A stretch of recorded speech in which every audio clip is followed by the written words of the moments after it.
And I love that intro music. Hello, everyone. I'm Sean Reynolds from Sportsnet, about to be joined by Ken Wiebe from the Winnipeg Free Press. Together we are Kenny and Renny.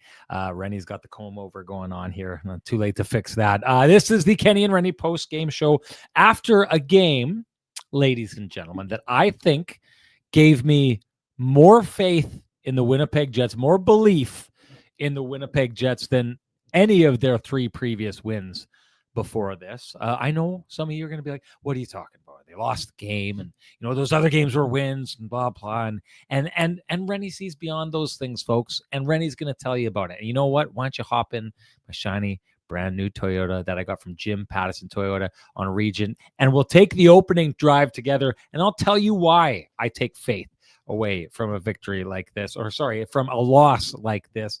And basically, I can understand why some people would be frustrated. I got a very frustrated text from one of the viewers through the second period, and it was understandable. The Winnipeg Jets looked, from going to the first period where they get scored on really early, and then all of a sudden they kind of I feel like they take over that first period. Then to the second period where it just looked like for the first 15 minutes of that period, the Winnipeg Jets didn't belong in the same rink as the Carolina Hurricanes. After that, I start to feel like, okay, remember, I've used this term a lot, inevitability. And it's what we saw from the Jets last year so many times during their President's Trophy season. Just this feeling of inevitability, doing the right things repeatedly over and over and over again. You thought it was going to end up in the Jets' victory. It felt to me like that. Now, I haven't been wrong with this feeling very often.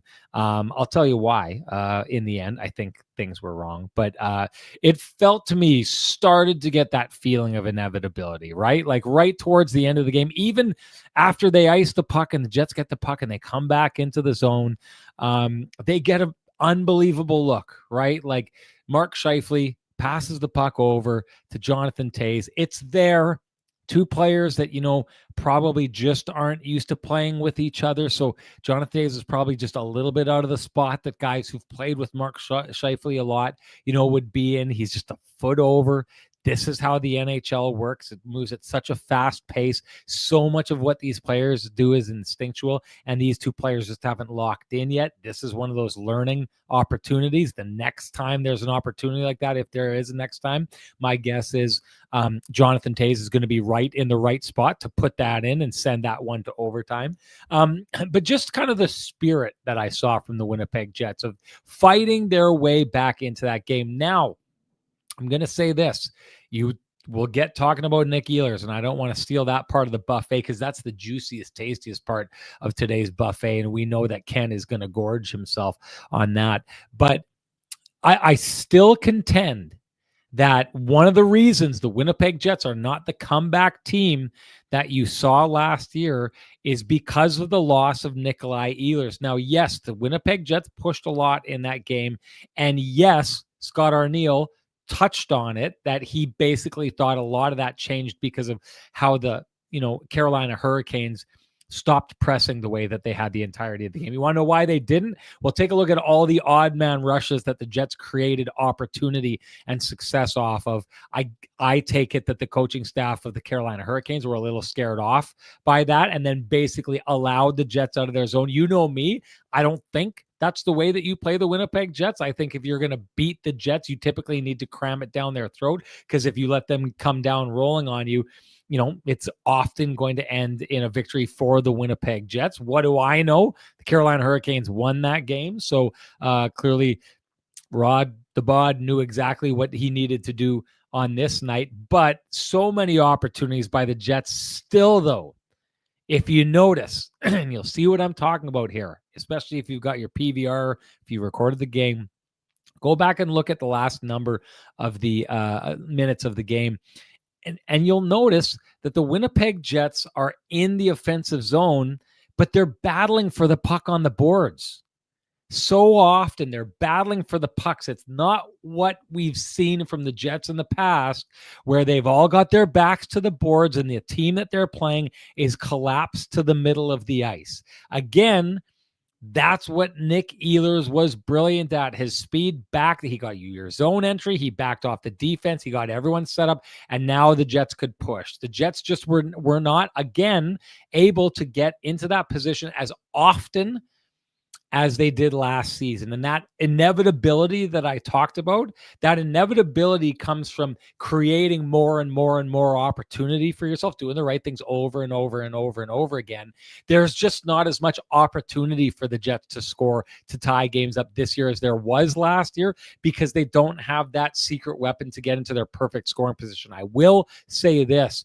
One thing that has kind of, sometimes you adapt or die kind of thing. And one of the ways I think the Jets are doing a brilliant job of adapting is, I kind of touched on it, how good was Mark Scheifele off the rush tonight? Just unbelievable the way that these guys are able to get passes to each other. Kyle Connor set him up with a gorgeous opportunity. Mark Scheifele, like I'd said, sets up Jonathan Toews with a gorgeous opportunity. The Jets, in the lack of time being set up like I talked about, which was their bread and butter last season, having their backs against the wall in the offensive zone where all the opposition is collapsed to the middle, that's prime for them. That's what they want. If you see them doing that towards the end of the game, and they're trying to push and come back and score to tie or win a game, that's prime A position for them. They're getting the looks they want if they're doing that. It seems to me that in the absence of having those opportunities this year, because of the loss of Nick Ehlers, in this guy's opinion, they're doing a pretty darn good job of trying to score off the rush and add some sizzle in a place they maybe didn't need to last year. But they're going where they can to try and make this happen. I thought it was a valiant effort tonight. Regardless, this is a game. I've talked about this. You've heard me say that the degree of difficulty was clearly up on this night. There were parts of that game it looked like the Winnipeg Jets were not going to be able to follow. I liked what I saw from them in the fight that they showed in the last 5 minutes of the second period, where I thought they started turning the tide. And yes, they allow a power play goal at the beginning of the third period. Rough night for the power play. I got to say, for a team that I think was tied for last place, Christian O'Mell from CJOB was telling me, tied for last, the Carolina Hurricanes, in power play percentage. Regardless, the Jets, after that point, score quickly, take over the game. There was the push here. There was the spirit of the Winnipeg Jets that existed last year. Are they executing like the Winnipeg Jets of last year? No, they're not, but they're getting closer, and they know what they're supposed to look like, and the spirit of getting there does not seem to be dimmed. That's my take on the whole thing, and that, of course, is the Jim Pattison Toyota on Regent opening drive here, folks. And let me tell you, one second here. This November, it's time to Toyota at Jim Pattison Toyota on Regent. Finance the 2025 Tacoma truck from 5.69% with up to a 1% loyalty rate reduction and a $1,750 accessory credit. But hurry, the offer ends December 1st. Visit Jim Pattison Toyota on Regent for a test drive today, and let us know if you head down there, because I like spending time down there. They've got a gorgeous new building there, lots of really great vehicles in there to have a look at. I'd love to see you down there, folks. Okay, time to bring in the man with the best music in the business. Here comes Kenny, folks.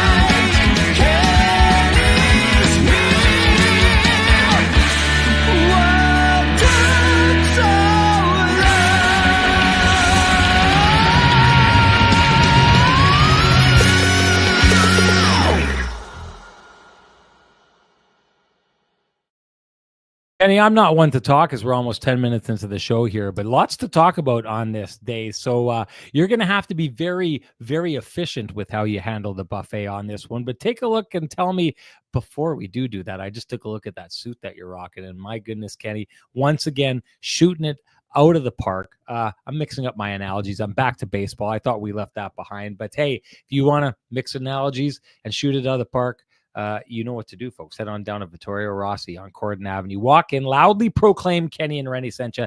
Ask for Frankie and the boys, and they will do you up right. I promise you that. Ken, take it away. Yeah, yes, sir. I mean, interesting game for sure.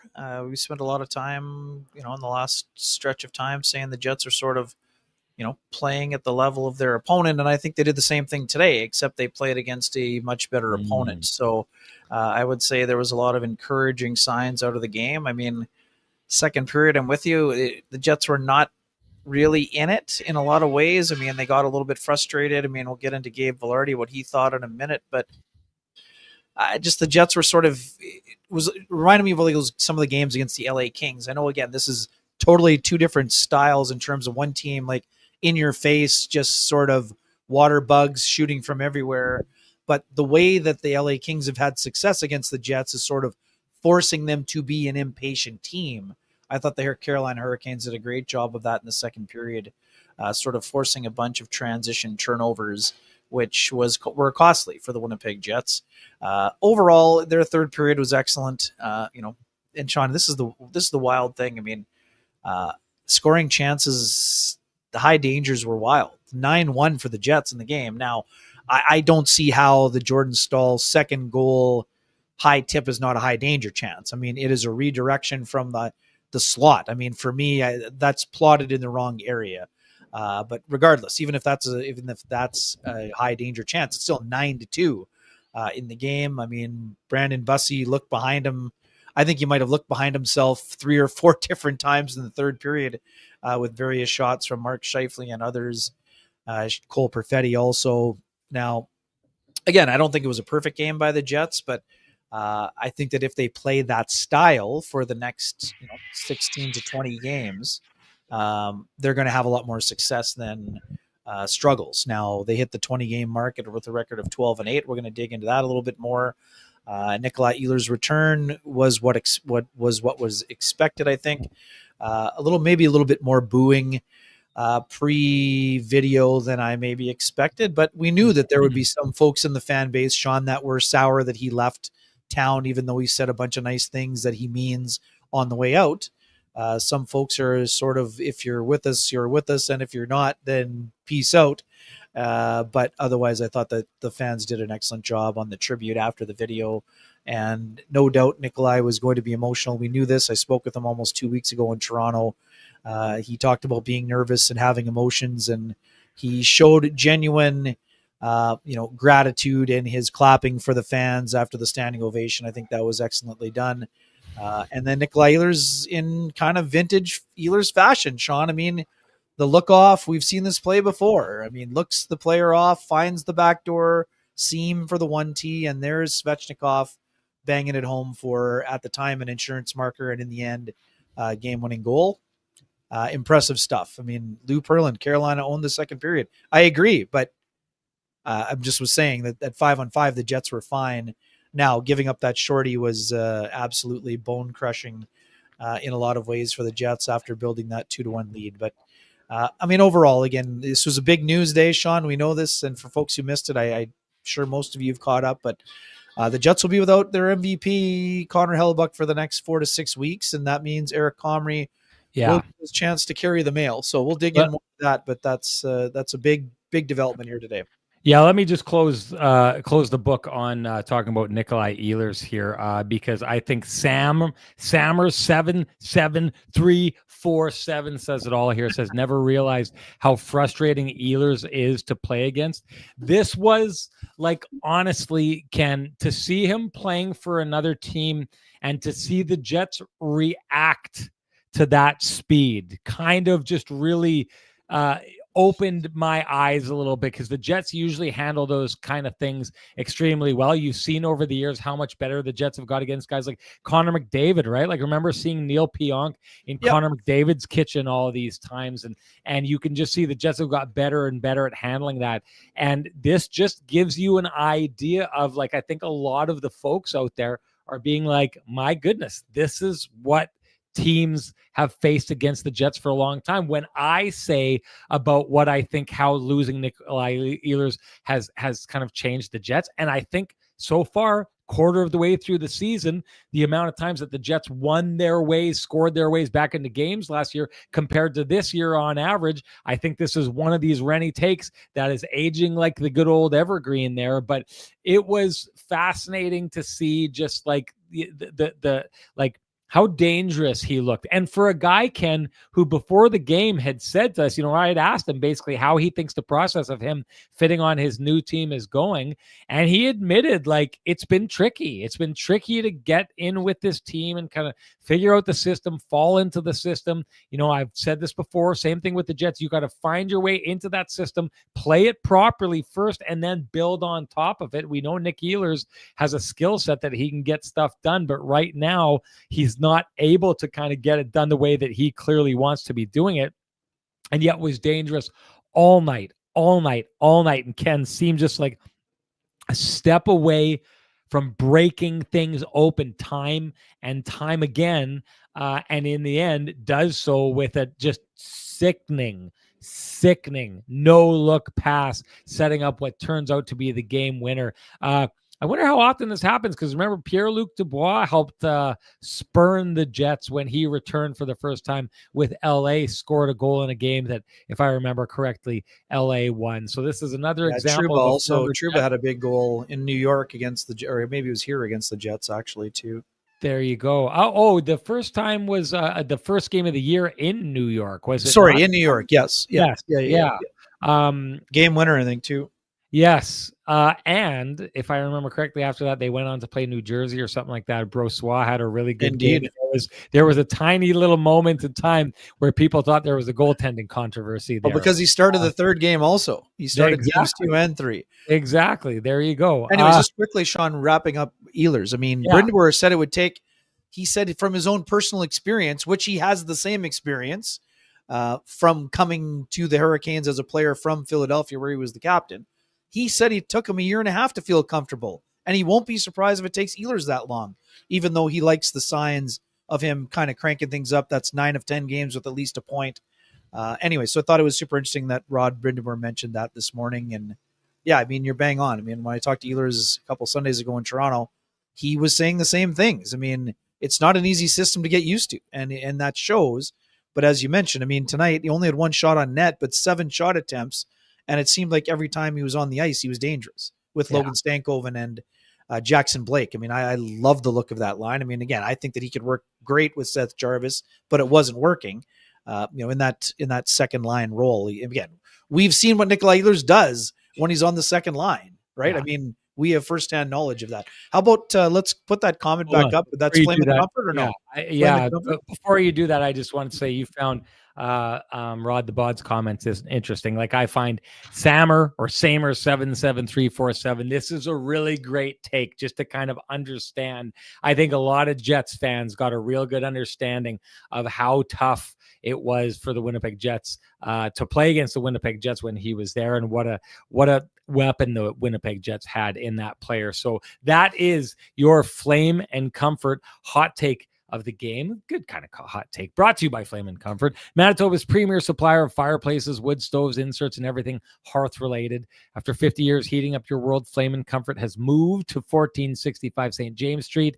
And when you get down there, you will find it is one of the most impressive showrooms in Western Canada. You don't need your hot takes to keep that warm feeling inside, folks. You can visit Flame and Comfort. They will take care of it for you. Okay, Ken, you want to get straight away to the Hellebuyck situation here? It's news of the day. Yeah, I mean, we'll get into the game a little more, but I mean, this is massive news for the Winnipeg Jets. And yes, we understand it is a minor procedure. I mean, arthroscopic surgery, this is a scope, just going in to clean up some things that have been bothering Hellebuyck for quite some time. I had someone come up to me and say, oh, well, this is obviously from the playoffs, and why wouldn't they get it taken care of? Well, no, this is more of a recent development. I think it popped up in training camp based on the conversations that were had today. It was starting to bother Hellebuyck a little bit more. We know this week Michael Hutchinson was filling in practice, and that kind of raised our eyebrows slightly. But given Hellebuck's workload, it wasn't that big of a deal until it was. I mean, this is obviously during Connor Hellebuck's tenure. I mean, outside of the year that he came up when Andrei Pavlik was injured and then went back to the Moose, we haven't seen Connor Hellebuyck have any issues with durability. He's barely even missed consecutive starts, as we just kind of hinted at. So, I mean, this is a massive opportunity for Eric Comrie, yes, but the fact that the Jets are going to be without their MVP for essentially up to a quarter of the season, that's big news here, no doubt about it. Here's one thing I wanted to say about this. It is insane to, like, I talked about it on Sportsnet today, like, to not know what this team looks like without Connor Hellebuyck, to kind of have no idea what it's going to look like, because the guy has been so durable that they basically haven't had to understand what life without Connor Hellebuyck is like since 2016. Like, come on. Like, it is crazy for a goaltender to play at the elevated level that Connor Hellebuyck has for as long as he has. But to do so without really, with the workload that he's got, without his body breaking down, is just absolutely nuts. So it's going to be interesting to see this here and how it shakes out. But I was going to say this. This is an opportunity for all the people who've said these conversations and, kind of to put their money where their mouth is. Now, I wanted to bring up this one comment because it's close. It's close to what I wanted to say about this. It's a comment not by Scott Hayward, who says, now we will see if Sean Reynolds' theory is correct about the Jets' defensive systems. Personally, I think he is. I will ride or die with you, brother. He's right there. And what he's talking about is Connor Hellebuyck being out. Now, I'll say this. That's not exactly how I would put this, because we've talked about it on this show, and Renny's kind of led the charge on this. The Jets and their speed and their ability to get to their system, the Jets, even tonight, is as much faith as I have after seeing them do that. The Winnipeg Jets are not what they were last year, right? So when I had the conversations that I did quite often last year, and I thought that there's too often that the Winnipeg Jets as a team defensively was not getting the credit it deserved, and it was so many people out there, and Ken, this, journalists would come in from outside of town and ask these questions to both Rick Bowness before this and then Scott Arniel, and you could tell it would piss them off that they'd ask the question, is this just a team with a great goaltender? And it's like, guys, watch the games. Like, this is a brilliant defensive team. The Jets are not there right now. So it's not as simple as just saying, well, now if they fail under Comrie, it's all Comrie's fault, because the Winnipeg Jets are there right now. Eric Comrie is not playing behind what the Winnipeg Jets were last year, but I do think they're rounding it to form, and it's a closer comparison to make compared to what it was last year. But I will say this, given the fact that there is the degree of difficulty is going up for the Winnipeg Jets. You saw it tonight. Their schedule starts to change from this point out. They don't have so many of the bottom teams in the league. They're starting to face more challenges going forward. So the degree of difficulty is about to go up for the Winnipeg Jets. And at the start of this day, when we found out that Connor Hellebuyck was going to be out of the lineup, the Jets had 24 points. Yes. 24, yep. 24 points, and they were tied for 9th place. Now, they started out in 3rd place. They were tied for 9th place, and then one of those teams has surpassed them. The Minnesota Wild won on this night. Now they have 26 points. They kicked the Jets out of 3rd place, and the Jets now sit in 8th place. They've got games in hand on most teams around them, so it's not, it doesn't, I don't think it's exactly what it looks like. But I will say this, when Connor Hellebuyck was hurt, the Winnipeg Jets were tied for 9th place in points in the West. All of you people out here who have given very, very little credit to the Winnipeg Jets as a team and defensively and what they've done for Connor Hellebuyck in front of them, all you people, I want you to understand this now. Unless the Winnipeg Jets end up, by the time Connor Hellebuyck comes back, if they don't end up below the playoff line and probably fairly well below the playoff line, your theory gets blown out the window. Because if the Winnipeg Jets survive and actually, fight their way up the standings through this without Connor Hellebuyck, when they basically started tied for 9th place, if you are right that this team is just nothing without Connor Hellebuyck, then the only way that is proven is if the Winnipeg Jets end up well below the playoff line by the time he gets back, because your theory that the Jets can't survive without him relies on the idea that they will fall apart without him. So this is it. This is the receipt time. You check your receipts right now, because for all the people who've said, no, it's not the Jets, it's not anything, it's all Connor Hellebuyck, then a team that is about to go to a higher degree of difficulty in the season, and that basically started at the playoff line. If they don't fall out of it, everything that you've been saying is poppycock, Ken. It's an aggressive take. I mean, I'm not. I don't think it's aggressive at all. I think it's sure. Obvious. I mean, obvious. The Jets were in the playoffs by points percentage. Now, I don't know. I think that's diminishing Hellebuyck's importance to a degree. How is that? No, it's doing the opposite. It's what I'm saying is that if Hellebuyck's I'm doing the opposite of diminishing his importance. I'm saying to the folks out there who have said this team can't survive without Connor Hellebuyck, if they're right, the Winnipeg Jets will end up well below the playoff line by the time he gets back, because the theory has been for a long time, it's not the Winnipeg Jets, it's not how they play defense, it's Connor Hellebuyck. So if that's true, a Winnipeg Jets team that now sits tied in points for 9th place should not be able to survive without him, based on the theories of a huge chunk of this fan base. Yeah, I don't quite see it that distinct. How do you see it, Ken? Here's your opportunity to tell. No, I think two things can be true. I think the Jets got a lot better defensively the last 3 years, 2 specifically.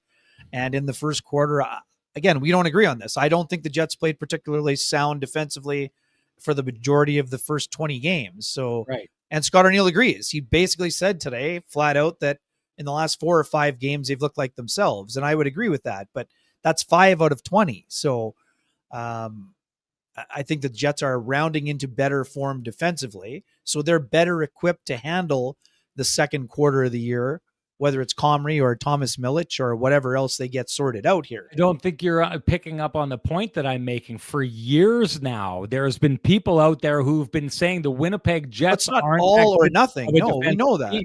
Sean, you and I know that we've been talking about this for years. I think that number has diminished. I know you know it. I know that you know that.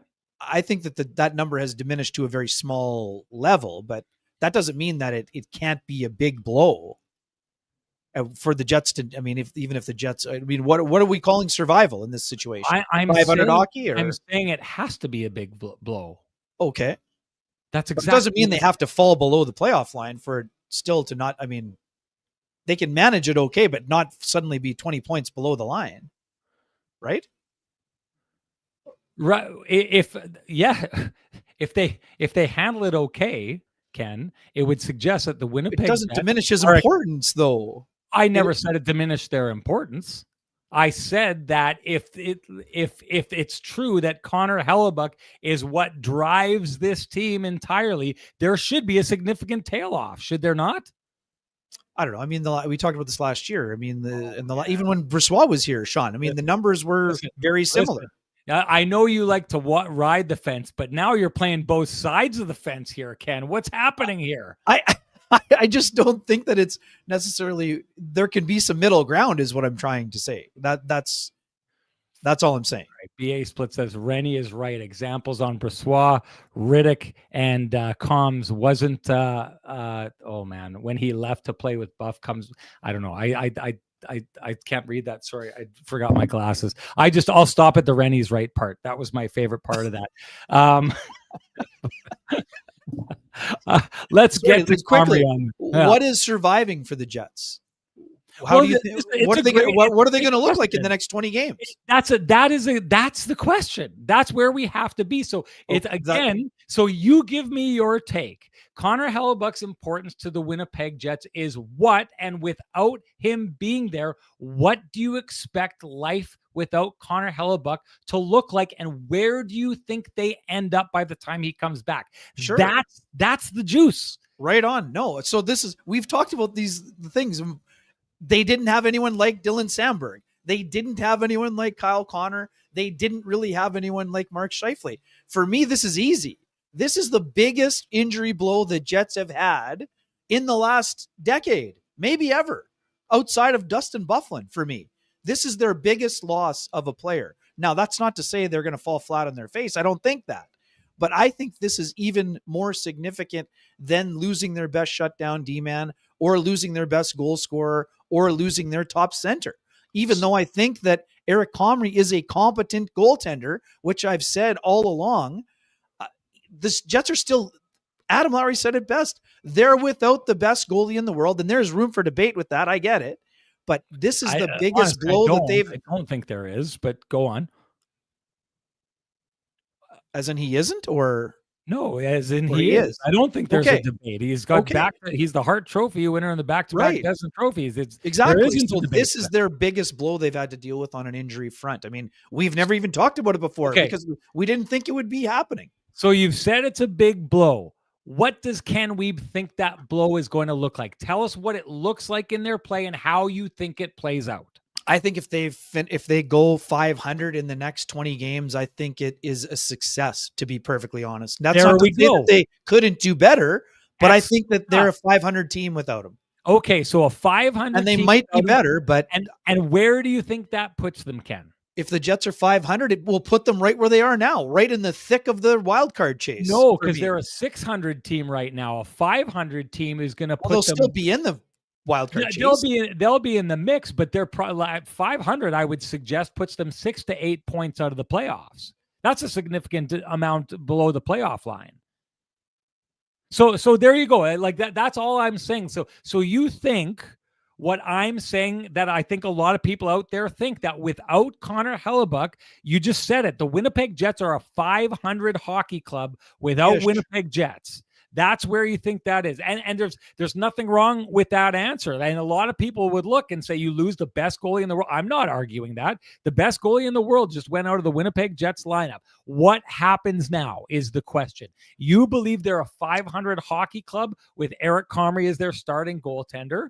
I don't believe that. I think that they're going to do better than 500. My guess is they're going to be somewhere around 580 win percentage or something like that. I think they're going to find themselves just above or just below the playoff line when Connor Hellebuyck comes back. And I think, but the whole purpose of me saying this is one of those things where people say things that are unprovable, right? Well, he's this, and the Winnipeg Jets, they won 2 Jennings trophies, but they won the Jennings trophies because of Connor Hellebuyck.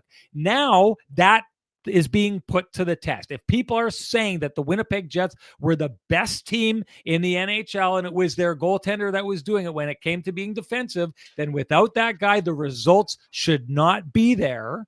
And it's even, this is like running a race and giving someone a head start, because the Jets aren't what they were the last couple of years defensively. We've already pointed that out. We've already suggested that. Even with that happening, I still think that they go about 580 without the player, because I think the Winnipeg Jets, and I think tonight was another example of it, a team that came in, outplayed them for large swaths of the game. They're still good at shutting down shooting lanes. Does their defense look as good as it did last year? I don't think it did. It does. No, well, not in the second period. I thought they got owned in the second period, but they do a good job. One high danger chance in the game at 5-on-5. Well, they didn't carry a lot of the play, but to your point, the Winnipeg Jets, like I'd said, I think they shut down shooting lanes. I think that they shut down passing lanes, even if they're not carrying the puck. So we've exhausted the topic. We can move on from it, but I'm glad that we've got something written down on paper. We've got receipts. We've had receipts printed out on where we think this goes. I wanted the audience to know they're challenged on this. When you're saying these comments about this, then that means in the absence of that player, what you've basically been saying for years, this team is this because of this guy. When you remove that guy, they've got to be something different, is all I'm saying. It's got to be different, considering what people have been saying. Anyway, and we'll see. It's going to play out tonight. I thought was not an example of that, because I thought Eric Comrie was really good in that game. I actually thought that he won the Sean Reynolds Award for the better of the 2 goaltenders in that game. Just I did think, Ken, at the beginning of that game when he starts out, what did it remind me of? It reminded me of Connor Hellebuyck in the playoffs last year. Remember when Connor Hellebuyck was struggling in the playoffs? And it was like, well, the last thing he can do, the last thing he can do is let in an early goal. And it was like clockwork. Every game he was giving up an early goal. You would have said, and if we were doing analysis on a panel, you and I beforehand, we would have said, well, what Eric Comrie needs to do is he just needs to have a good first period, and then walk out, boom, first shot on net, it's in the back of the net. It looked like it was going to start rough, but other than that, and honestly, that's a great goal. Defensively, it's probably not the best played defense by Dylan Samberg on that, who gets crossed, and then that becomes part of when you bring the puck from one side of the fence to the other. All of a sudden, it's there. When the shot gets off, that's hard for a goaltender to stop. It's his job. He got beat. Simple as that. But there's a lot of the goals in that game I don't think that he had much of a chance on. Yeah, agreed. And I thought that Eric Comrie gave the Winnipeg Jets a chance. If this was Connor Hellebuyck, we would be saying, hey, at some point he said no more going in, and he gave the Winnipeg Jets a chance to win that game tonight. Yeah, no doubt. And again, I think that Eric Comrie can handle things well. And again, for the record, I said 500 would be surviving. I don't think they'll be 6 or 8 points out of the playoffs. I think they'll be right around a wild card spot. But yeah, I mean, Comrie's going to have to play well, and so is Thomas Milic. I mean, this is a fact. I mean, the Jets have back-to-backs next weekend. Sean, you'll be covering it in Nashville. And the Jets have a back-to-back the following week where they play the Buffalo Sabres at home on Friday and play the Edmonton Oilers on Saturday. So I think there will be which games is he getting? I mean, I would expect he's getting his debut against Nashville, and then I'll be curious to see who gets Buffalo and who gets Edmonton. I mean, that's an awfully big ask of a guy who would be making his second start playing the Edmonton Oilers, even though they're obviously in a general malaise to start the year. I think it'll be interesting. Look, see, Kenny's water bottle's already. Kenny's water bottle, who's never written a comment that is not a joke, is clearly, I've touched a nerve here. He says, no, it doesn't have to be different with or without Hellebuyck, while at the same time, Hellebuyck being the most important factor, it isn't about a single variable. This is someone who's not willing to back up with it. Now that he's put his money where his mouth is, he wants to pick up his money and run from the table. I'm not a gambler. I don't like throwing away money, Sean. I know the rules. I know the rules. You don't put your money down on the table and pick it back up, Kenny's water bottle. Come on, man. What are you thinking? That's pristine roofing wake up territory, right? I think. Sure. There you go. And Rick a wake up call here at 1-204-981-6289. He's the guy you want down at your place for all your roofing, siding, and exterior needs. You can also call Pristine Roofing directly at 204-237-7663. Give your home the Pristine Roofing and Siding wake up call. You will be glad you did, as I'm hoping Kenny's water bottle is glad I just gave him the wake-up call so that he can get back on track. He usually performs well in the chat room, and then he just under pressure, flat on his face with that one. Poor Kenny's water bottle. Man. Lambert, let's just chat on that before we kind of get back to the game, because there's these Well, outlines. lay it out for you. I mean, you asked Scott O'Neill about it. You start, and then I'll go. Well, one thing that I've always really admired about Scott Arniel with stuff like this is, so when you're asking a question like this, these are reports that are out there, right? It's not, Scott Arniel hasn't come out and confirmed these reports. Kevin Cheveldayoff hasn't confirmed these reports. A coach in that situation, and a lot of coaches would hide behind the idea that there's not a full-on confirmation with that. And then, so when I ask that question, I address the reports, but I turn it and say it's about this, and what I use as an example that we know the Jets have gone through, and Logan Stanley, who at one time had wanted out, wanted a trade, and has got on the other side of that, and now is a useful and increasingly valuable piece for the Winnipeg Jets. A couple of years ago, a lot of people wouldn't have seen this coming. Never mind just in his play, but in the idea that people thought that the sweaters, people were tugging on the threads and the sweater was starting to fall apart, and Logan Stanley was going to be out of here because he was unhappy. The Jets fixed that. The Jets coaching staff is a huge part of fixing that. So I'd asked, I premised the idea that these reports were out there. I said, you've gone through the process of bringing a young guy back into the fold. What's the responsibility of the coaches in this situation when it comes to handling young guys who clearly want opportunities in the NHL, opportunities that are extremely hard to come by with teams like the Winnipeg Jets, who are in win now mode and clearly prioritize veteran savvy, right? And he didn't duck the question. He dove right into it. And one of the things that I think the Winnipeg Jets have always done really, really well, and I think a lot of it started out at the beginning, just being a town of Winnipeg that a lot of players wanted to escape. Clearly, and we got to talk about Adam Lowry signing as well, Ken. Clearly, that has changed, right? Because the Winnipeg Jets have become one of the best teams in the NHL at retaining their stars and keeping guys around. So that part of it has changed. But even when you have these little kind of car crashes like you had with Logan Stanley, you've had it with Ville Heinola, who's still here in the fold. You're having it now with Brad Lambert. One of the things I think the Winnipeg Jets do entirely as an organization. I thought Scott Arniel was just, and they did this before Scott Arniel was here. They continue to do it. And he now becomes an extension of this philosophy that the Winnipeg Jets have that I just think works so well. Like basically it's like, yeah, hey, all three of those players were really upset when we set them down. And yes, they want these opportunities. And I understand that. One thing I always appreciated about Scott Arniel, he did it with Nikolaj Ehlers when he decided to leave. Scott Arniel was a player. He knows what it's like to go from one team to another team. He knows what it's like to be a player and have to follow opportunity, sometimes chase opportunity. And sometimes if you feel those opportunities aren't coming, he understands the frustration of not getting those opportunities. So he addressed it, talked about that, and just basically said, I'm operating under the assumption that Brad Lambert is going to be a Winnipeg Jet for a long time. And this is what we want from them, from these players. We don't necessarily want them to be a Winnipeg Jet tomorrow.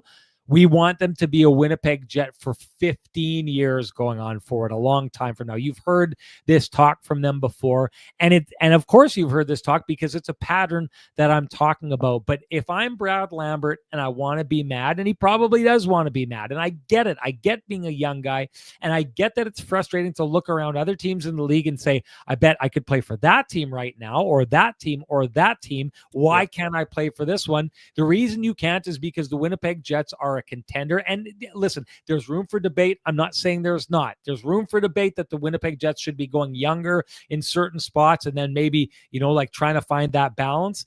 But this is what the Winnipeg Jets are choosing to do. It's not because they dislike Brad Lambert. It's because this is what they're prioritizing right now. And I just think if I'm Brad Lambert and I want to be angry, and I think he does want to be angry, and I don't have any problem with him wanting to be angry, players should believe in themselves. They should push. They should fight to get to where they want to go. And sometimes that fight can get a little bit negative. But the fact of the matter is, Scott Arniel is leaving the door open for Brad Lambert to walk back in and, have him pat him on the back and say, hey, I know things were tough there. We're glad you're still here. And what that does is it means that if the Jets don't move him, he comes back in and could be a great player for the Jets for a long time. And you and I in the 17th or 18th season of Kenny and Renny will look back and be like, hey, do you remember when Brad Lambert wanted to trade? And I'll be like, oh, Ken, that never happened. And you'll be like, no, for sure it did. I've got the receipt right here. And you'll pull it out of your wallet. Yeah, it'll be in my pocket. But what it also does is it means that while they are leaving that option for him to return, it makes him a more valuable asset to trade because like Rutger McGroarty, the Winnipeg Jets didn't panic. They held on to it. Elliot Friedman discussed it in 32 Thoughts and I thought laid it out really well. The Winnipeg Jets do a good job. You are not getting Brad Lambert unless the Winnipeg Jets feel they're getting equal value. And Kevin Cheveldayoff seems to show time and time again he knows how to get equal value. So this isn't a freebie. A lot of other teams, God, Ken, I was looking at Askarov backstopping the San Jose in November. And I'm watching and I'm thinking, how the heck did Nashville let this guy go for so little, right? Signed Saros to an extension. Right. He said he had to be a number one. But it doesn't mean that guy doesn't have value. and that you don't hold on for a certain amount of value. They were like, okay, well, we don't need him as much. That makes him less value. So less valuable to us. So let's move him for less value. The one thing the Winnipeg Jets do is they're like, a rock is a rock. A dollar is a dollar. Everything has its value because I don't need a rock as much because I've got a pile of rocks back there. Doesn't mean that someone doesn't need this rock and they're going to give me something of equivalent value. The Winnipeg Jets setting themselves up to handle this extremely well. You bet. And Brad Lambert, we've had limited dealings with Brad. Brad's a good person. We know he works hard. He's got skill. He's got speed. But right now, if I'm Brad Lambert, my advice for Brad Lambert, if I were his representative, and I know that I'm not, and having covered the American League for a decade, Brad needs to go down and dominate with the Manitoba Moose, whether he wants to be with the Jets or if he wants to be traded. Scott Arniel is very, he's pro player, no doubt, Sean. He also coached in the American Hockey League on a team that went to the Calder Cup final. So he's dealt with top prospects who are wondering why they're not regulars in the NHL and things of that nature also. So he feels for them, but he also knows the other side of it. And for Brad, last year, he had a tough year offensively. It's not only about offense, but he didn't have a good year. He had 7 goals in the American League level. Year before, all-star, all-rookie, all everything.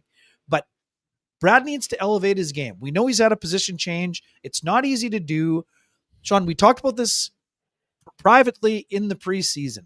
Unfortunately for Brad, when there were opportunities early on, Brad did not put the pole in the ground and say, this job is mine. Unfortunately for him.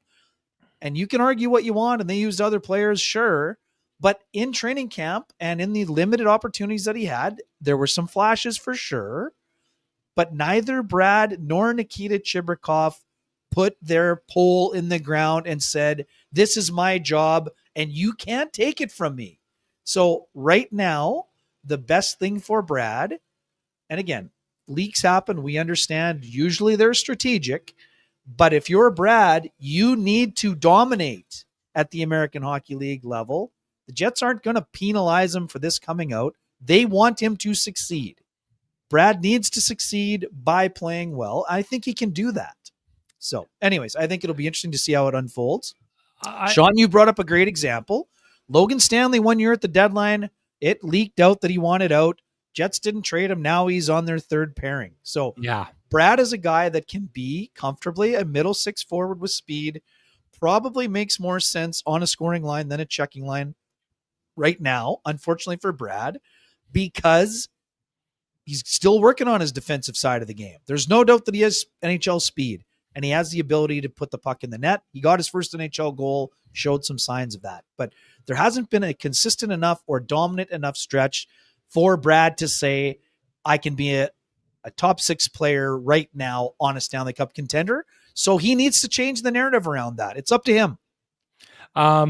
First off, I just wanted to say a couple of things here. Kenny's water bottle. Kenny has so many receipts. His wallet is crazier than George Costanza's. Good to have you back, Kenny's water bottle. Good rebound after falling flat on your face earlier in the show. And then secondly, Beer League says it doesn't help Lambert's value and ultimately his chances of being traded when his agent is advertising he wants out. Other GMs will lowball us. This is a really, really good comment here because this is if you're Brad Lambert's agent, you have to think, is this a good strategy? Now, actually, there's room for a conversation on this, Ken. I think what it does force is it forces the idea of going out and maybe the Jets get something out of this. I'll be honest, Ken, in a situation like this, as much as it's out there, by the Winnipeg Jets, I think the Jets are okay with the idea of potentially moving on from Brad Lambert. Like the fact that we know about this, the fact that they're talking about it openly, I think what this means is that if you went out and you found a good trade and they got something back, the Jets would be open to saying, hey, go check out greener pastures, kids. We actually think that we'd maybe like to jostle things and get a different look in our prospect pool. This is an interesting one, but for the most part, if you're the agent here in this situation, you've watched how the Winnipeg Jets have worked in the past. Like in the end, Rutger McGroarty's agent got him out, right? And that's what Rutger McGroarty wanted. Yeah. So, and in this case, I think the worry that the agent is going to create a scenario by which the other GMs will lowball them. I think other GMs have learned from trying to pry Rutger McGroarty out from the Jets for nothing that the Jets just don't play that game. So I don't think this is as much of a worry as Beer League needs to worry about it. Ken, I want to get to, this is one of these things where we've got conversations just all around. We've barely touched on the game. Reminds me of having that big old do-rag all the way around my head as Sean's headband is about to make this a Sean's headband version of the Kenny and Renny show. Let's do it.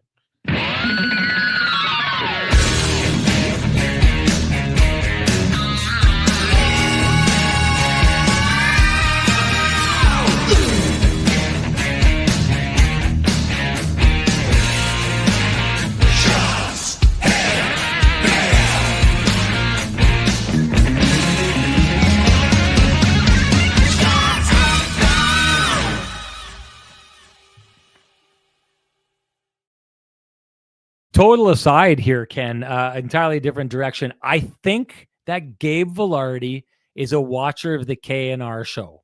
And you want to know what makes me think that is that he's now asked you and asked me when we've asked him a question. He's stopped to ask us what we think about it. I think he's so hooked on our analysis that he can't even get through his scrums without wanting to know what we think about the whole situation. I just, folks, you should go check it out. It was another one of those times where Gabe Vilardi got questioned by one of the two of us here and turned around and said, well, I don't know. What were you seeing out there? So anyways, like I said last time, I love it when he does that. Just like you're going to love Myers Drugs if you head down there and give them a visit. Make sure you tell them Kenny and Renny sent you. They've got all your pharmaceutical needs, all your supplement needs, and all your health food needs. And of course, if you can't make it down there, don't worry. Hop on the phone, give them a call. They deliver anywhere in the city. So go check them out. Doing a great job there at Myers Drugs. Okay, Ken, actually, I'd like you to give Sweet Lou Furlan a shout out before we move on. You bet. For folks who have realty needs you'd like to have met, contact Lou Furlan at Royal LePage Dynamic Realty, 204-791-9971, or at the office, 204-989-5000. His email is lou@loufurlan.ca. That's LOU at LOUFURLAN.ca. Lou Furlan, excellent realtor, excellent human being, and excellent supporter of the community, including this podcast. Yeah, here we go. T. Will says, get Vilardi on the show. He'll ask Kenny the hard questions, his own questions.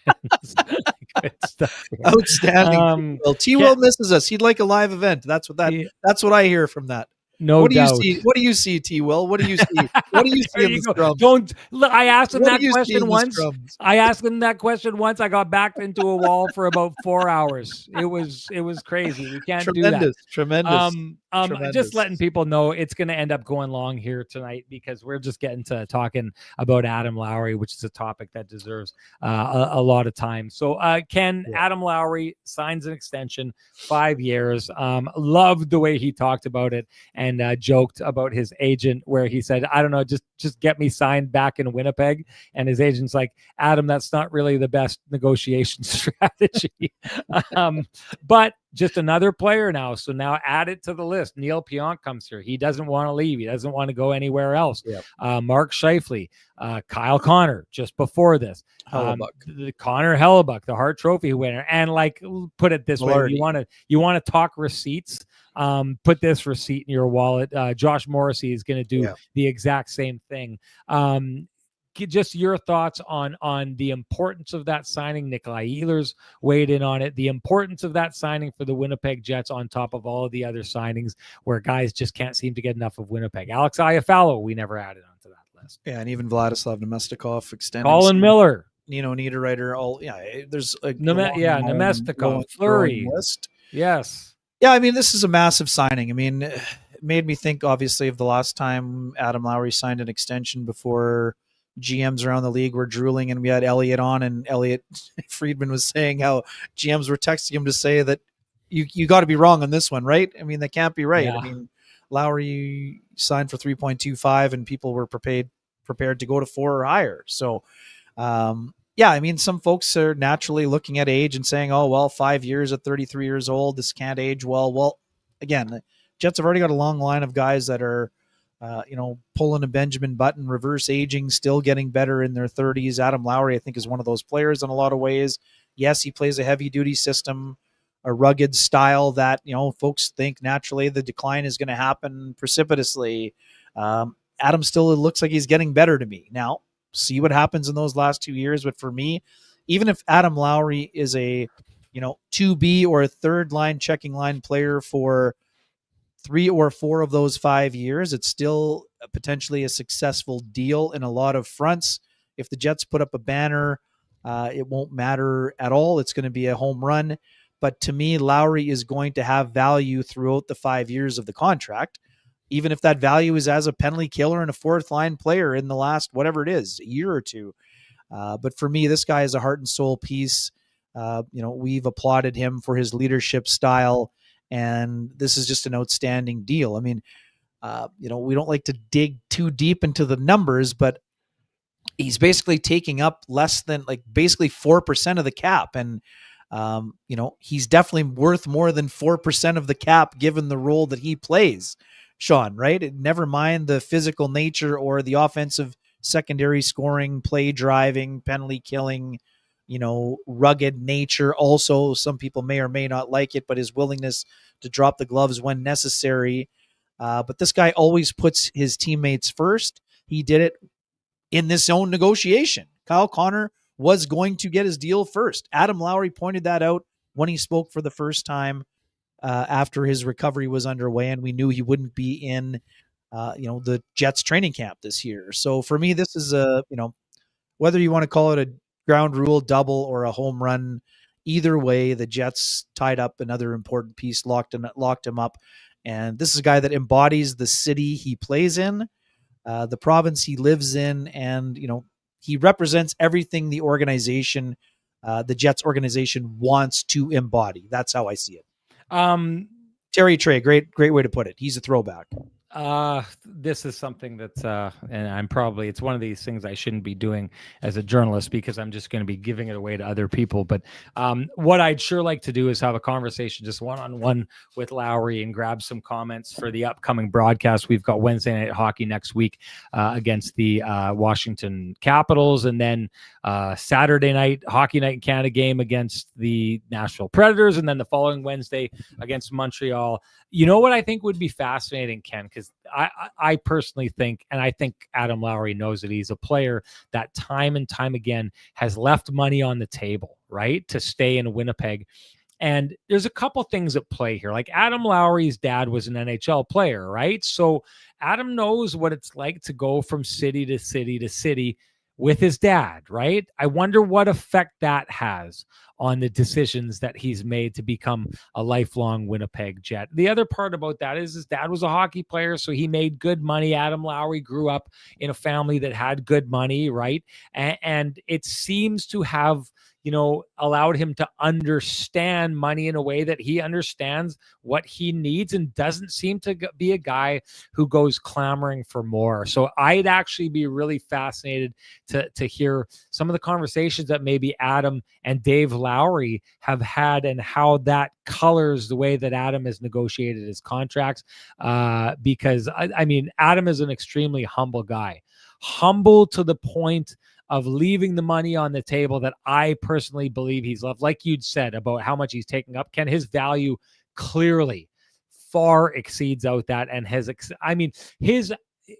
value for what he gets paid has clearly superseded what he's been doing since the 2015 playoffs. Yeah. When you saw him go in and be like this young man who went against this ferocious Anaheim Ducks team and was just absolutely unbelievable in that series. So there's some interesting conversations to be had there.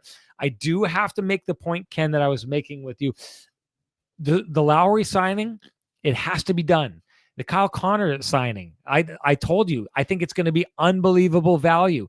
The Gabe Vilardi signing, brilliant. Kyle Connor, Mark Scheifele, Connor Hellebuyck, those are steals of deals. Neil Pionk, over and over again.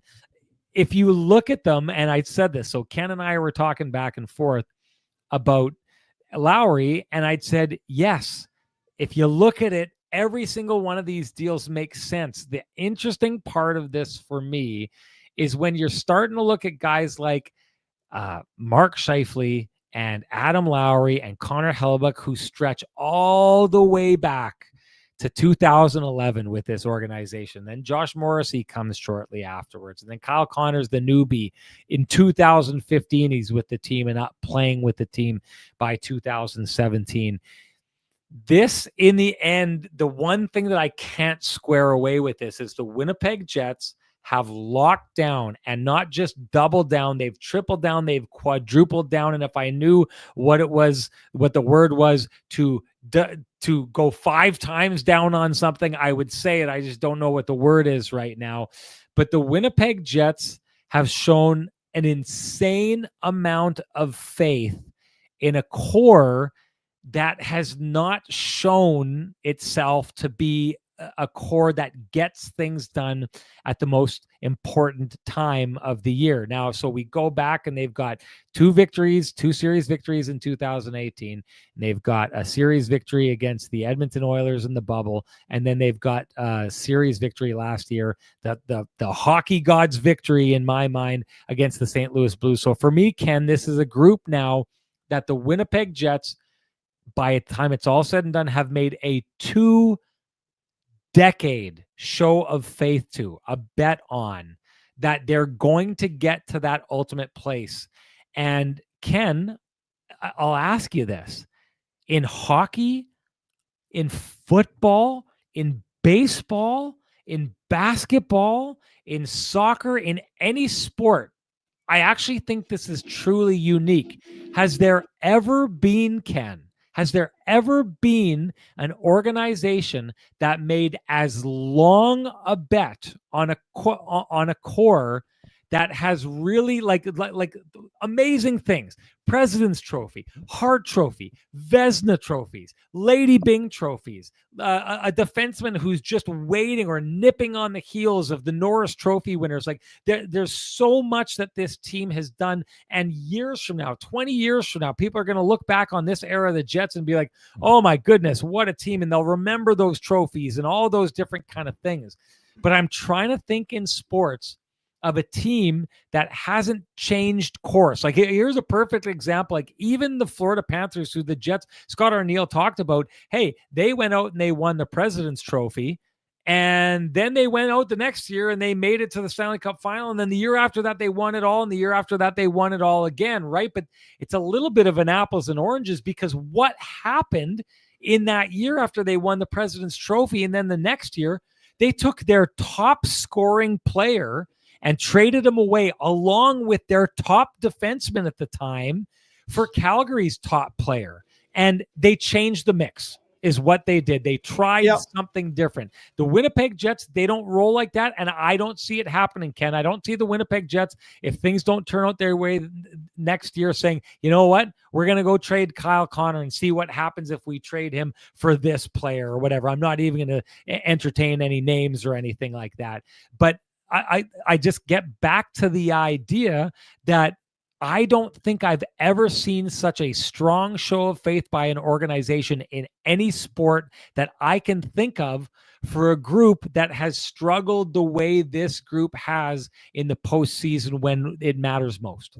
Yeah, I mean, San Jose Sharks maybe are close, but they also made the Cup final in 2016. They had, some second round success, but that would be the closest that I can find off the top of my head. Like the 80s St. Louis Blues, but even those teams went to the conference finals like on multiple occasions, and like you said, Stanley Cup final for the San Jose Sharks. So yeah, and I mean, yeah, go on. But they also got the crap beaten out of them by St. Louis, and then got steamrolled by Pittsburgh, right? I mean, that was the best year that they had. They were knocked out essentially, and the Jets know this because that's what happened to them last spring, right? Essentially, the physical nature was too much for them and again, Sidney Crosby and company, yes, but their best team didn't win. But Doug Wilson invested in the core similarly to the way Kevin Cheveldayoff has. And I mean, for me, Sean, I mean, I understand 100% where you're coming from, but I think that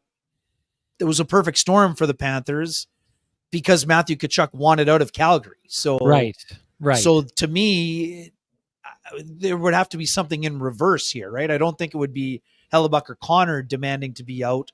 They would have to have someone that wanted to come here, essentially.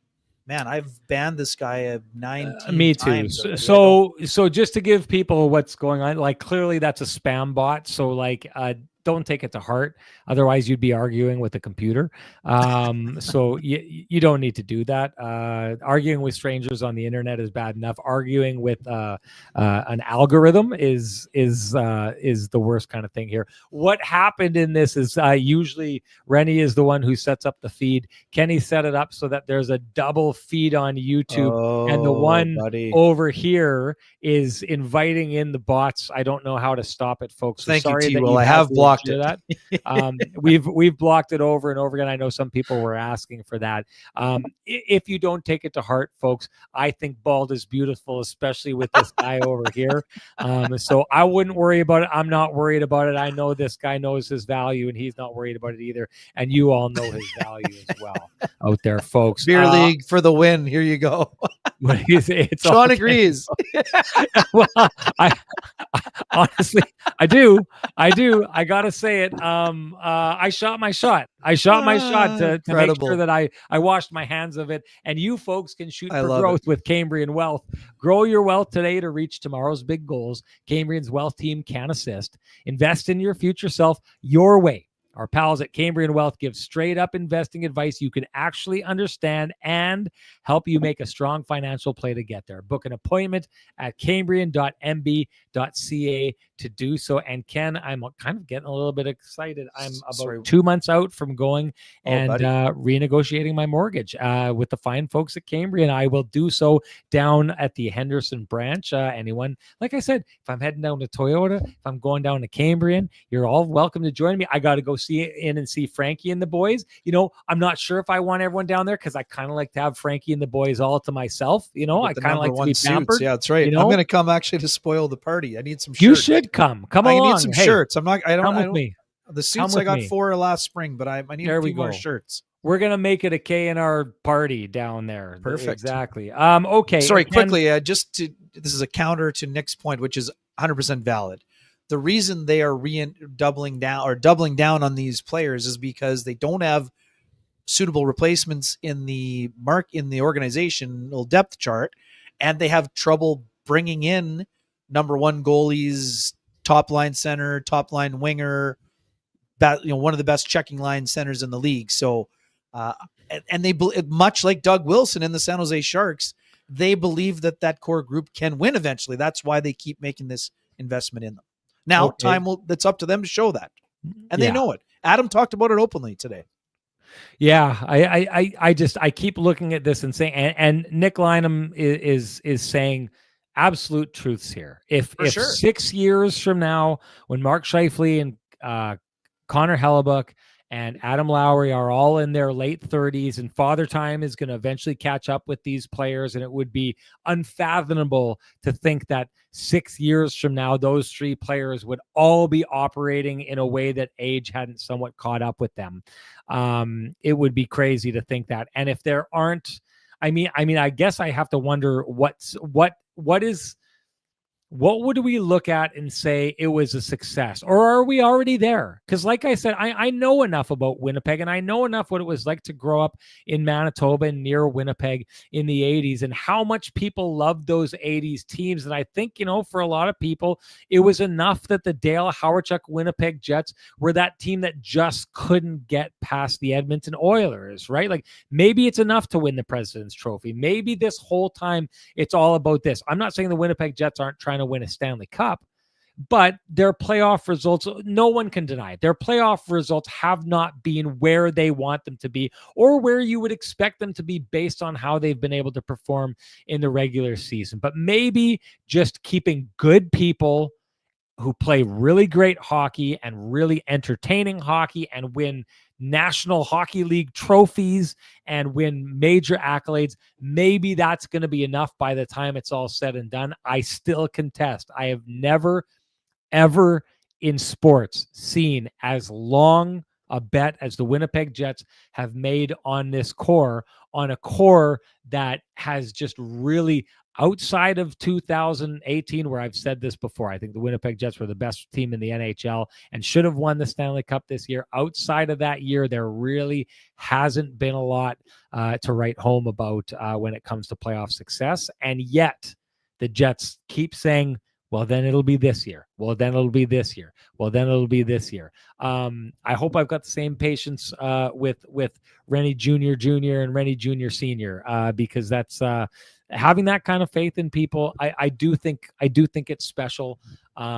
It's also something that they could be criticized heavily for by the time it's all said and done. Ken, time to get to exactly what you said. The Johnson Group, we've got you covered play of the game, and I think, Ken, that this one is an all-timer. I think it's the greatest we've got you covered play in the history of the Kenny and Renny OGs. Johnson Group got you covered play of the game. You take it away. Yeah, I mean, so I mentioned the Ehlers tribute video and standing ovation earlier. On the next shift, in vintage Ehlers fashion, he unloads a shot that goes off the pad of Comrie, goes up in the air and is going into the net. And Dylan DeMello, absolutely, Josh Donaldson, 2016 AL MVP, specials it, knocking it right out of the air. I mean, maybe I should have used a Springer Dinger Vladdy reference for the Blue Jays, but just an incredible play. Robbed a sure goal. There's no other way to put it. The baseball analogy is perfect, not just because he bats it out of the air, but Ken, it's so far ahead of him that he needs to put his hands together to get far enough to reach it. Yes. Like think about this, folks. I don't know if you've ever been on the ice and seen how hard it is to break up plays and knock pucks out of the air, but never mind having to reverse the direction of a puck that is going away from you into a net at the most crucial time and hit it in a manner that it goes straight away from the net. In order to him to just reach the puck, he's got to choke up. No, sorry, not choke up, the reverse of choke up. He's got to go all the way down to the bottom of the bat and bats it out there. Ken, I felt I was driving home and I honestly thought to myself, I need to go. You probably do as well. In fact, everyone who is in that scrum needs to go and apologize to Dylan DeMello because not one of us asked him about it. No, he was asked. The game. I saw it it was in the quote loop. Yep. Okay. Sorry. No. All right. Good. Never mind. I got there at the end. Sorry. Okay. Sorry. Here, the quote is. Let's go to Dylan DeMello. Sorry. Just give me. Oh, sorry. It was actually, what did Comrie say to you when you batted the puck out of the air? Well, he was saying, nice save. I was saying it was the least I can do for all the saves, all the times you saved my back. Yeah. Desperation play. And I was lucky to hit it pretty flush. That looked like a guy who's taken a few ABs to me in his time. No doubt. I'll say this again. I don't think Neil Pionk, I guess, is the closest thing they would have after that. I've said this time and again. Dylan DeMello steals goals from the opposition because his never say die attitude and his compete level. He's so good at collapsing down around the net and stopping pucks that get behind Connor Hellebuyck or whatever goal he is in from getting into the net. And that's just another example of a guy who never gives up on a play. Unbelievable stuff. And that, of course, is the Kenny and Renny OGs, the Johnson Group got you covered play of the game. And hey, do you run a small business in Canada? If you do, you need to look to Canada's #1 employee benefits plan, Chambers Plan, to give you a competitive edge. Chambers Plan is the simple, stable, smart choice for over 30,000 businesses countrywide. Visit chamberplan.ca where you will be able to learn more. And Ken, that brings us to our hashtag the keg save of the game. What do you got? Yeah, I can't find one that was a better save than the Seth Jarvis 1T on the power play. I think that was, again, we've talked a lot about the time spent between Connor Hellebuyck and Eric Comrie and the time they spent in the video room, which is not common for a lot of #1 workhorses to have the backup in those rooms with their goalie coach, which in this case is Wade Flaherty. But Eric Comrie made this look like a kind of big and boring save. He gets across and makes just a ridiculous stop look routine. And I don't think it was routine, which is why he's getting the award from the keg today. I'm glad you said that because I was going to say it doesn't look big and boring because let's just be honest, he's not as big as Connor Hellebuyck. Sorry, he's athletic.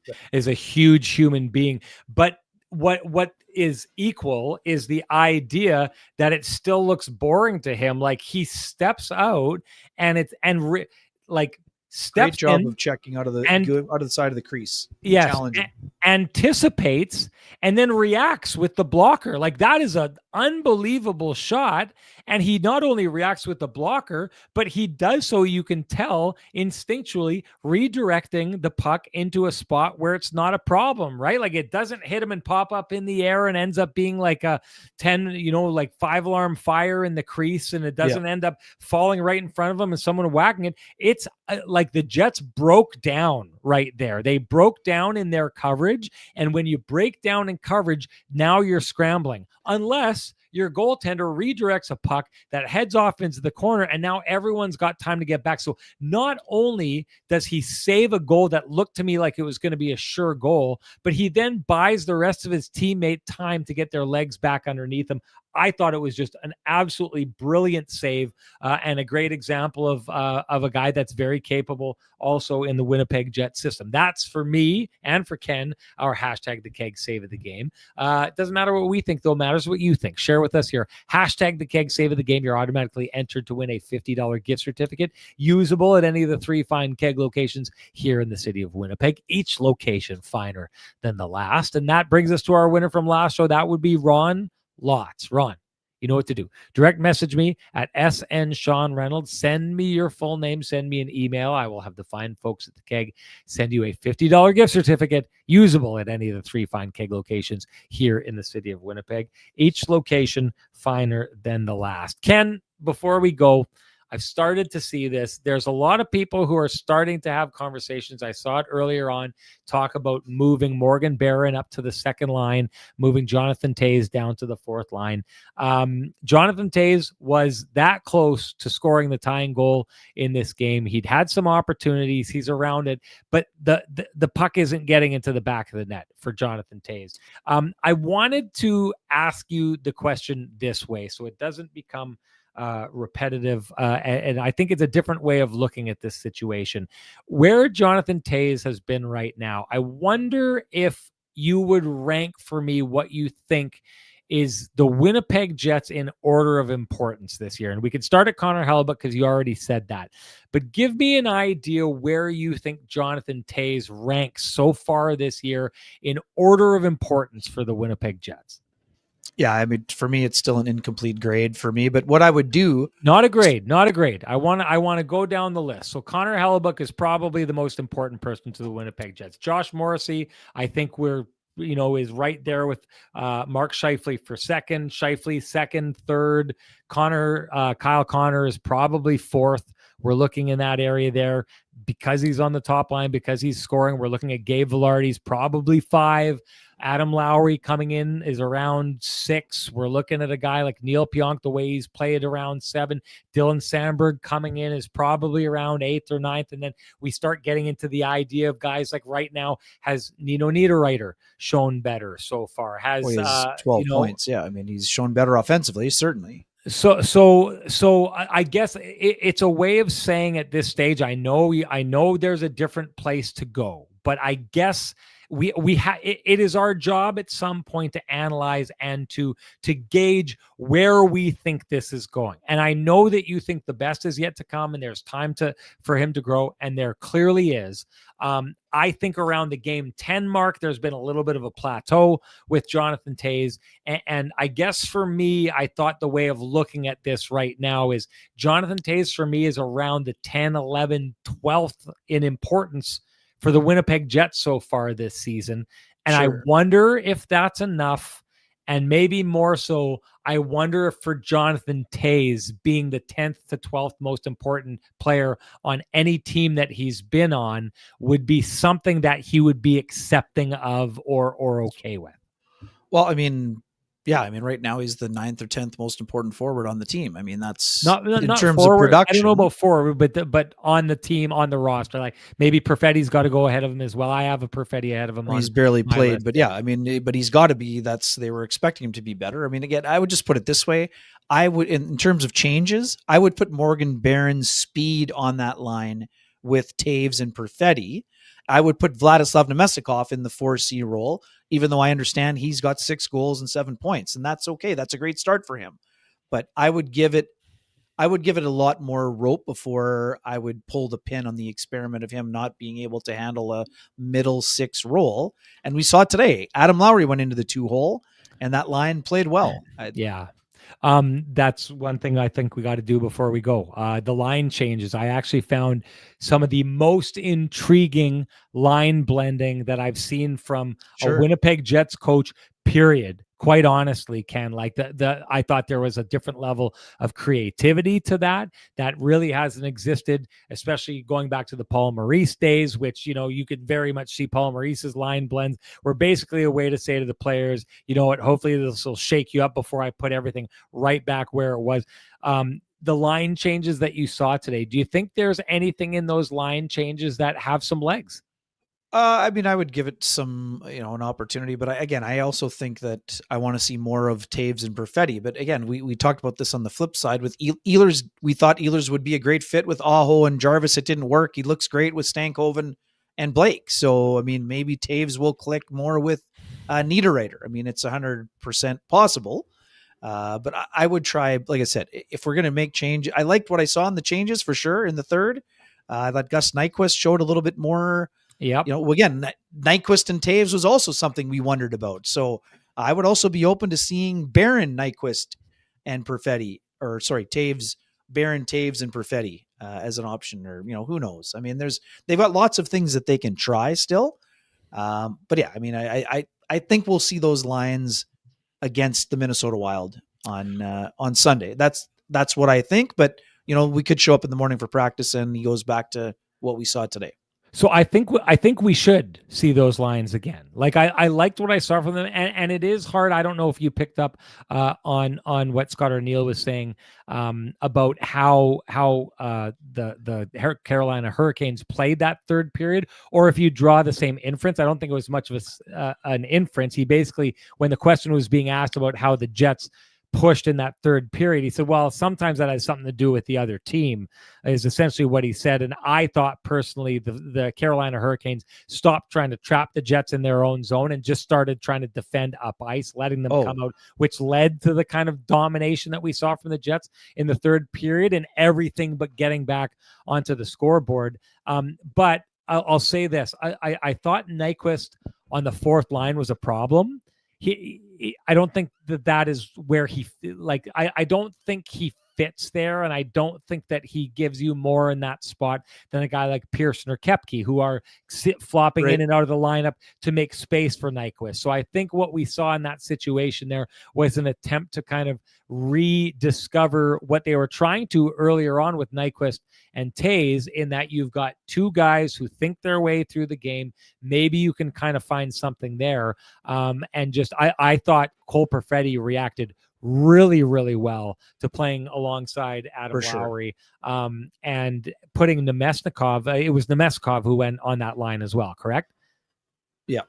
Yeah, and putting Nemesnikov in that spot made sense to me, because there was, and it's one of the reasons why we thought it was going to work, because Taves and Nemesnikov was working. Last year, Perfetti and Nemesnikov worked. That should work, right? Well, it hasn't really worked, especially in, production the way we've thought so. So you take that Nemesnikov and Perfetti kind of, I don't want to call it magic. That's an over-exaggeration. But you take that kind of spark that they had last year, and you add Adam Lowry, who I think just the honesty of the way he plays gets the best version of whatever player he's playing with.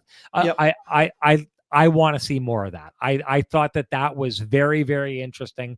I thought that you got as much out of Jonathan Toews with Nyquist and Niederreiter as you have out of a line that Jonathan Toews has played on so far. And to be honest, I think, a lot of Niederreiter's early success did come alongside Jonathan Toews as well. So I think going back to that and trying to rediscover something like that helps.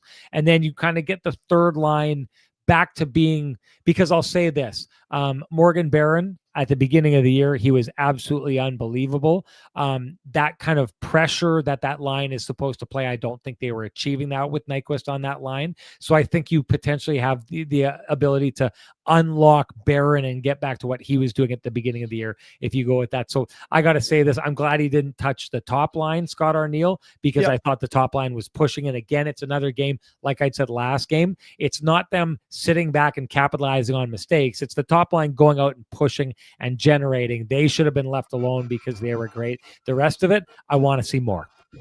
Yeah, for sure. And Sean, I don't want to bring this up, but it was so reminiscent of that Dallas game where Carolina just kept flipping pucks into the neutral zone. And we know what the reaction from Pete DeBoer was, but I couldn't help but think of that. Yeah. Because of the style. Yes, no, it was the same thing. You're just flipping the puck straight up. Don't be trying to coach the coach. Don't out coach the coach, Ken. You know where that gets you. It gets you a verbal spanking in front of all your peers. I'm a fan of Pete DeBoer, except how he handled that situation. Oh, I'm totally okay with how he handled that situation. Anyways, hey, Dallas Paul says Sean Reynolds Friday was my birthday. Dallas. Happy birthday, buddy. Hey, right on. At the beginning when we did this show, people used to do this kind of stuff all the time. Let's get back I love it. Birthday shout out, folks. It's good stuff. We love hope it was a good one for you, Dallas. And hope you enjoy the rest of your weekend, because Kenny and I, we've gone long. This feels like the early years of KNR where we just couldn't get enough of talking. We made it past midnight. That's good stuff. We enjoyed it. We hope you enjoyed it too, folks. And if you did, we hope you appreciate the conversations going on in this space. And if you do, we hope you appreciate the conversations made by our sponsors who fight to keep the conversation going in this space. For us, that's Jim Pattison Toyota on Regent, Vittorio Rossi, Cambrian Credit Union, Pristine Roofing, Sweet Lou Furlan, Flame and Comfort, Myers Drugs, the Kenny and Renny OGs and the Johnson Group, and of course, the Keg. Thank you to them. Thank you to all of you folks. Let's reconvene. What a big game it is on Sunday, Ken. Red hot. The Wild, who, I think a lot of people counted out earlier on in the year. They didn't now look 2 good. points up on the Winnipeg Jets. Yes, they've got 2 games in hand, so let's not anybody panic.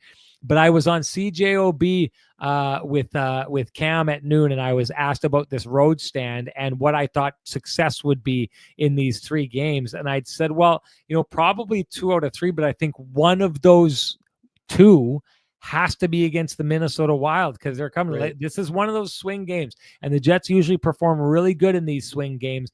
But you talk about going down 4 points, and you've got 2 games in hand, but there's a little bit of separation there, or you even things up and you got 2 games in hand and you spit those guys back down to 8th or 9th place, wherever it goes. Huge game on Sunday.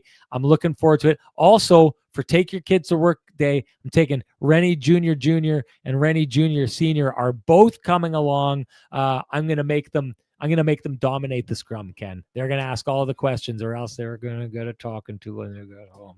That's it for us, folks. Enjoy your weekend. I'll be encouraging you. Don't worry, kids. Don't worry. Ken, they know Ken's the nice guy. They know Dad's the bad guy and Ken's the nice guy. And we'll see it on Sunday when the Winnipeg Jets play the Minnesota Wild. Talk to you then, folks. It was great to see you.